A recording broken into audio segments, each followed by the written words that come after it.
রাষ্ট্রীয় আলোচনা করার জন্য পার্লামেন্টে যে সমস্ত আলেম ওলামারা আছেন, যারা ভালো মানুষ আছেন যে কোনো দলের, তারা আওয়াজ উঠাইলে রাষ্ট্র পরিবর্তন হবে। কথা বলেন ঠিক কিনা?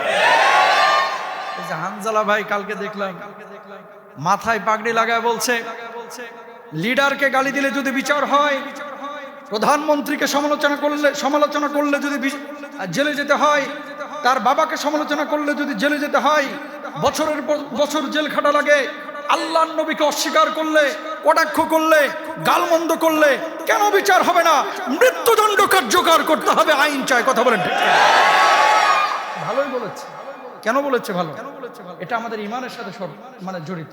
আমরা তো এমন মেম্বারই চাই যারা আল্লাহর নবী, আল্লাহর রাসূল সাল্লাল্লাহু আলাইহি ওয়াসাল্লামের ইজ্জত নিয়ে সারা পৃথিবীর বুকে বুক উঁচিয়ে মাথা উঁচিয়ে বাঁচবে ইনশাআল্লাহ।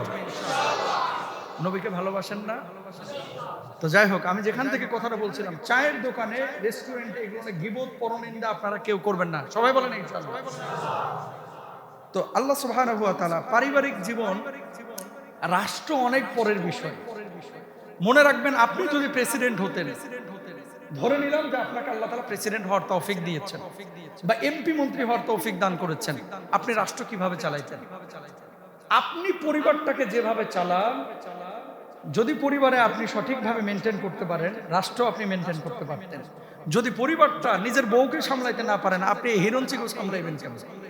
কথা বলে না কেন? নিজের ছেলেকে সামলাইতে যদি না পারেন, আপনি রাষ্ট্রীয় নাগরিকদের কিভাবে সামলাবেন? ভুল বুঝেন না। রাস্তাঘাটে অনেক চোর ডাকাত আছে না? এই চোর ডাকাত আপনি সামলানোর কথা বলতেছেন, কিন্তু বাড়ির ডাকাত আপনি সামলাইতে পারেন না। ছেলেটা টাকা মেরে দেয়, বউ কথা শুনতেছে না, আরেকজন পাশের মহল্লার, এইটাকে আপনি শুদ্ধ করতে পারতেছেন না, আপনি রাষ্ট্র কিভাবে সামলাবেন? এই জন্য মূল কথা ইসলামের, শুদ্ধতার শুরুটা হতে হবে পরিবার থেকে। কোথা থেকে? আরো জোরে, কোথা থেকে? কথাগুলো কলিজায় লিখে নিয়ে যাবেন, এটা পলিটিক্যাল কোনো কথা না। আপনি খেয়াল করে দেখেন, আপনার আশপাশে যে মানুষটা আছে, সবাই কিন্তু অন্যকে নিয়ে ব্যস্ত।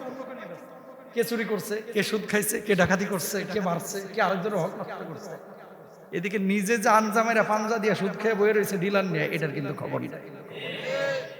এই জন্য পরিবার থেকে শুদ্ধতার অভিযান শুরু করতে হবে ইনশাআল্লাহ।